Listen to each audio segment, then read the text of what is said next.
All right, folks, we're doing a favourite of mine. For a favourite of mine, this is Mum. So, Toblerone, you want to have bit of hazelnut syrup, a little bit of milk or cream, coffee liqueur, Baileys. Poor Mum's certainly not driving home tonight, and I like honey syrup.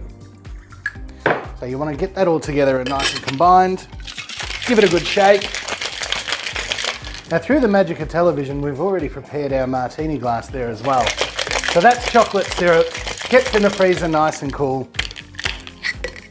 I hope you're thirsty. Absolutely. Oh, good. Go to the top. To the top, no worries.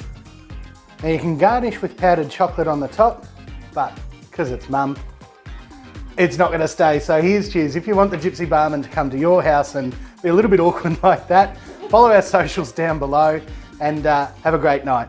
Cheers. Cheers. That'll put airs on your chest.